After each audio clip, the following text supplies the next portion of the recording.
datang, saudara, kurang dari 24 jam sisa oksigen di kapal selam KRI Nanggala 402. Pencarian terus dimaksimalkan. Kepala Staf Angkatan Laut Laksamana Yudo Margono memimpin langsung pencarian dan pertolongan kapal selam KRI Nanggala 402.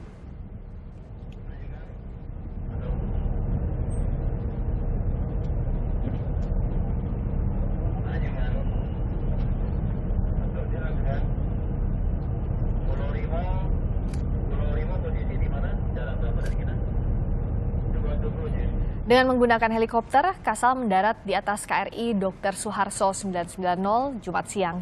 Kasal langsung memimpin pencarian kapal selam KRI Nanggala yang hilang kontak saat latihan dalam uji coba penembakan torpedo di perairan Bali Kamis lalu.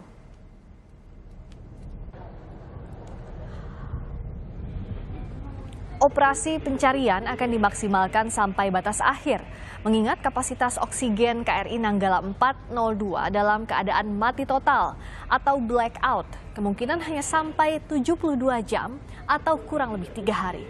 Selain Kasal, Panglima TNI Marsikal Hadi Cahyanto juga mengikuti serta memantau langsung pencarian kapal selam KRI Nanggala 402 dari atas KRI Suharto.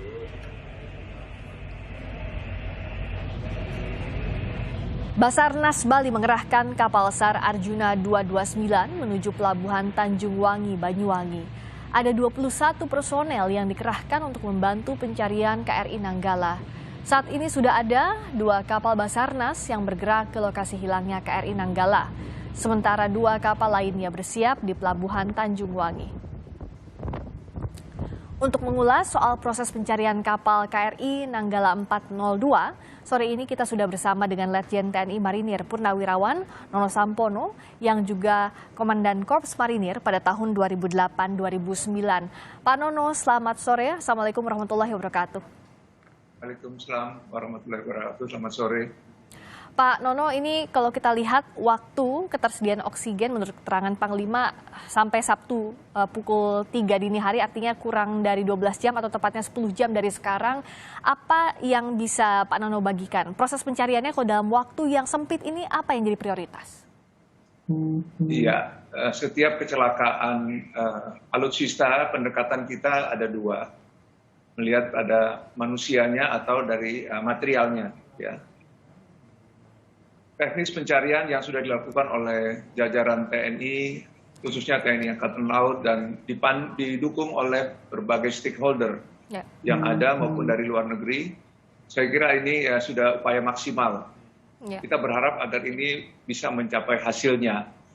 Tetapi dari hasil apa yang disampaikan bahwa informasi tinggal di bawah 24 jam karena batas waktu oksigen yang tersedia, ini menjadi upaya pencarian kita harus berpacu dengan waktu yang ada. Sehingga paling tidak secara teknis di lapangan, ini semua yang terlibat melakukan upaya yang terbaik, yang maksimal. Dengan catatan tetap memperhatikan masalah keselamatan diri masing-masing. Karena ada kalanya juga upaya pencarian bisa berakibat pada yang mencari. Oleh karena itu saya juga berharap masalah keselamatan diri tetap dilakukan walaupun upaya maksimal. Itu yang pertama. Berikutnya adalah memang kejadian ini juga terjadi di beberapa negara. Jadi bukan hanya di Indonesia tetapi negara seperti Amerika, Rusia, Argentina, Prancis pernah mengalami hal yang serupa. Mungkin pengalaman-pengalaman mereka bisa kita gunakan untuk bagaimana teknis pencariannya. Jadi saya kira ini menjadi catatan penting bagi kita semua, khususnya yang bekerja di lapangan. Saya percaya bahwa Panglima TNI, Kepala Staf Angkatan Laut dan jajarannya akan berupaya dengan maksimal untuk sampai sekarang hilang kontaknya dengan KRI Nanggala 402.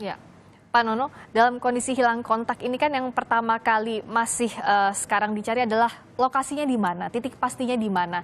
Sejauh ini tim SAR mengikuti titik magnet yang ditemui di sekitar perairan Bali.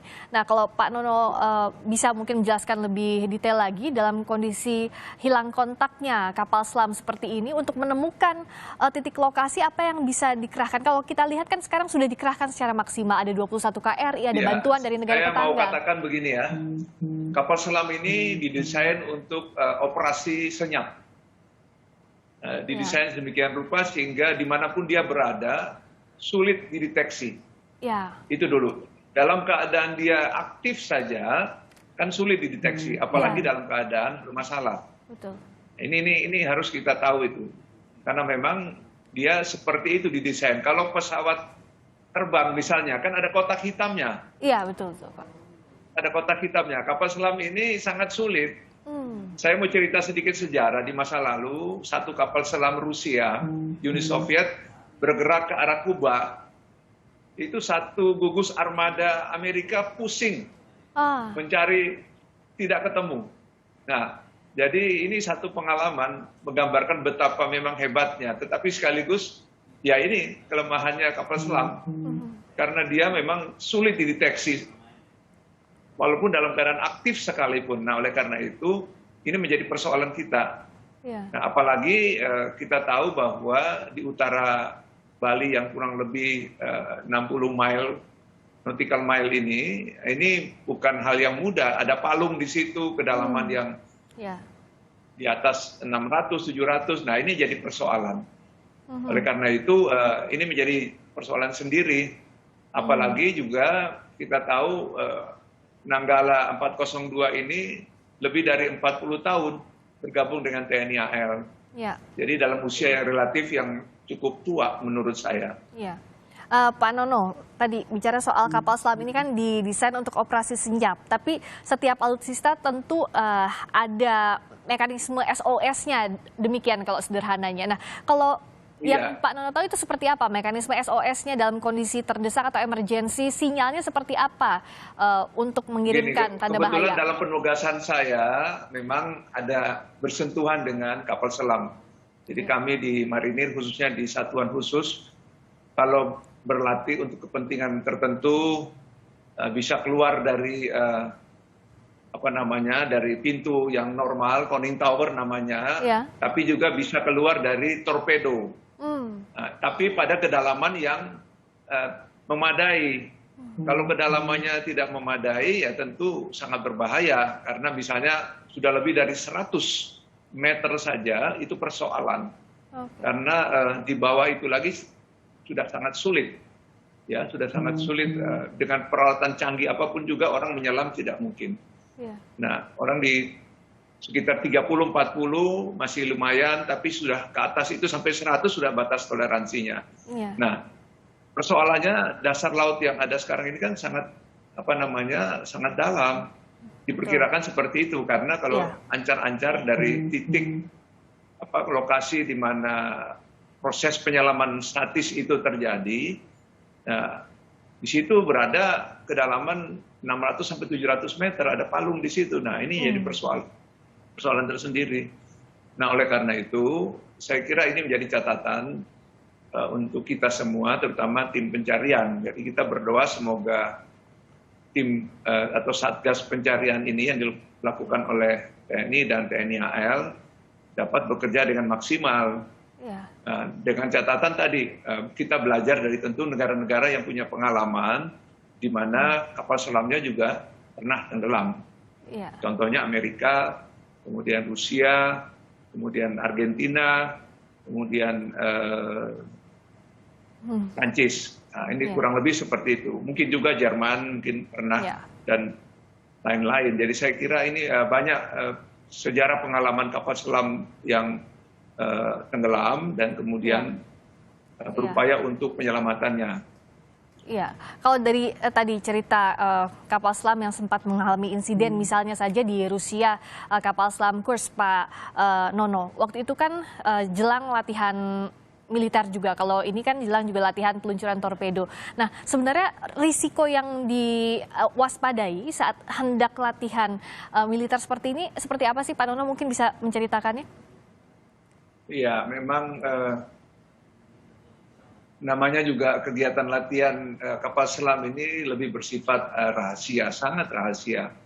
Apa yang dilakukan oleh mereka memang untuk kebutuhan-kebutuhan strategis terutama, baik dalam penyusupan, pencarian, dan penghancuran, mereka lakukan dengan senyap. Jadi kurang lebih seperti itu. Tidak pernah latihan kapal selam ini diketahui oleh publik. Tetapi setahu saya dalam keadaan darurat semua alutsista pasti punya mekanik atau sistem untuk penyelamatan.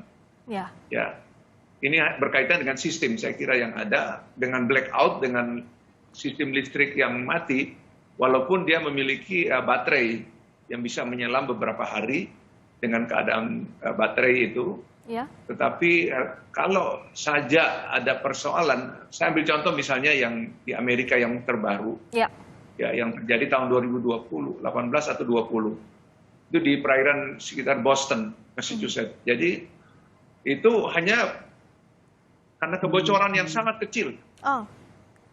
Ya, kebocoran yang sangat kecil dalam mungkin dalam pengelasan struktur yang ada, padahal itu paling canggih, yang terbaru.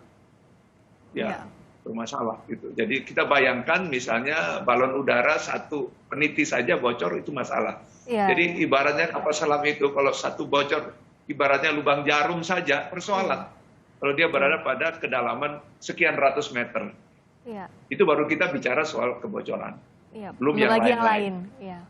Betul. Jadi kondisinya harus betul-betul nol kerusakan kalau bicara soal kapal selam ini ya Pak Nono ya. Ya.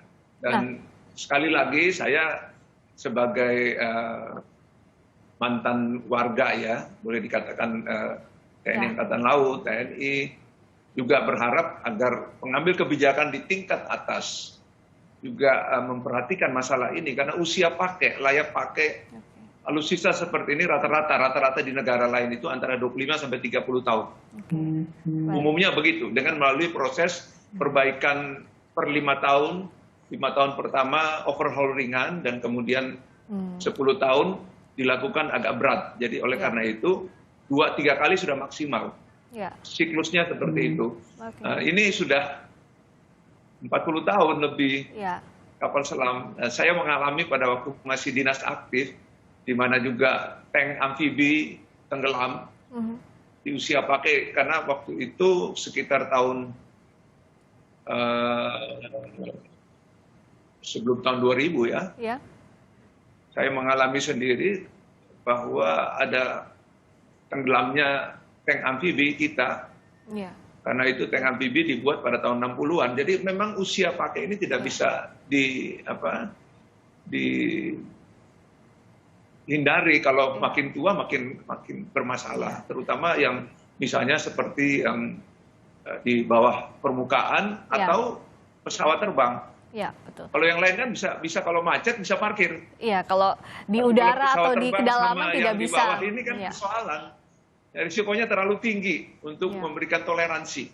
Kurang lebih seperti itu. Jadi oleh karena itu usia alutsista atau hikmahnya usia harus pakai diambil. Ya, jadi kasus ini harusnya hikmahnya diambil oleh kita semua sebagai bahan introspeksi.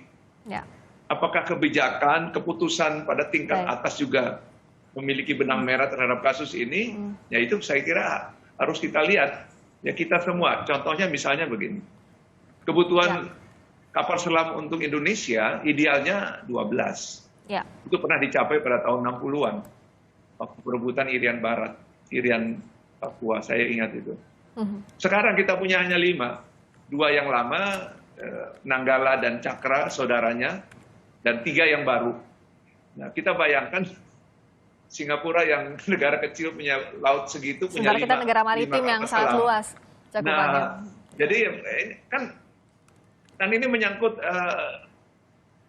volume latihannya kan juga termasuk operasinya. Bagaimana jumlah berpengaruh. Betul. Saya kira itu. Baik. Nah, oleh karena itu ini juga menjadi menurut saya makna dari peristiwa ini harus introspeksi kita semua. Baik. Dari tingkat kebijakan Baik. tingkat atas sampai ke bawah. Baik, itu soal kebijakan. Nah, kita kembali lagi soal penyelamatan, Pak Nono. Saat ini kan ada sejumlah bantuan dari negara tetangga. Kita katakan ada Singapura, ada Malaysia, ada Amerika, Singapura, misalnya mengirimkan MV Swift Rescue. Nah, dari sejumlah bantuan ini kira-kira yang bisa mencapai kedalaman dengan spesifikasi yang diberikan ini, kalau menurut Pak Nono, kapal jenis apa atau spek seperti apa? Ya, saya kira kita juga punya kapal canggih. Misalnya oceanografi dari di Hidros kan badan hidrosnya kita memiliki kapal-kapal survei Ya.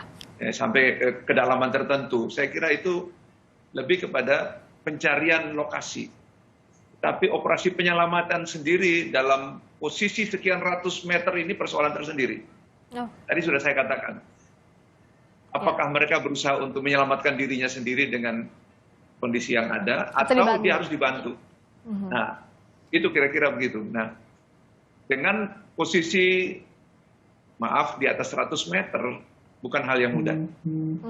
Nah, oleh karena itu, jangkauan teknologi yang ada ini kita berharap bisa menjangkau lebih dari itu. Agar manusia tidak bersentuhan langsung dengan kondisi air sekitarnya pada kedalaman lebih dari 100 meter, karena itu harus menggunakan, atau ini ditempelkan dengan sesuatu yang bisa mengangkat ke atas. Oke.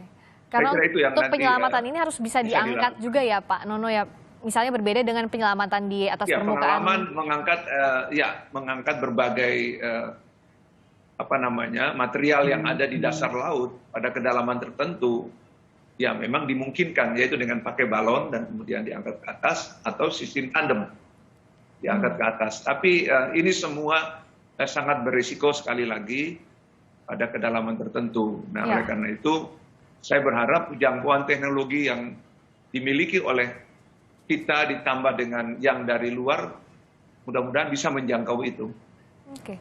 Pak Nono, agar juga masyarakat punya pengetahuan lebih soal ini, dalam kondisi blackout misalnya Nanggala 402, apakah ada sistem atau teknologi di kapal selam ini sehingga bisa mempertahankan di kedalaman tertentu? Karena kan daya jelajah kapal pun terbatas seperti yang tadi Pak Nono sampaikan. Dalam kondisi emergensi, apakah kapal ini bisa mempertahankan kedalamannya atau tetap bergantung pada kondisi sekitar, Pak Nono?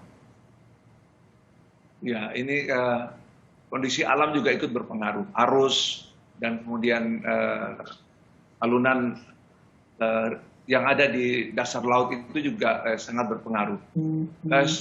Setahu saya, penyelaman statis ini memang sangat berisiko tinggi.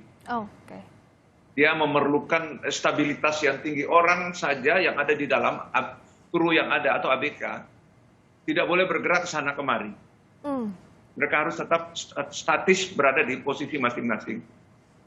Jadi keseimbangan kapal ini harus betul-betul terjaga dengan baik. Khusus untuk kalau benar memang penyelaman yang dilakukan adalah penyelaman statis. Itu memerlukan keseimbangan yang luar biasa. Mereka tidak bisa bergerak ke sana kemari dengan bebas karena mempertahankan stabilitas. Itu satu. Jadi kalau ada pengaruh dari luar, sehingga dia terganggu, nah ini mungkin bermasalah. Satu. Yang kedua, kalau memang blackout karena sistem listriknya atau komunikasinya saja yang hilang, itu nanti masih harus dilihat lagi.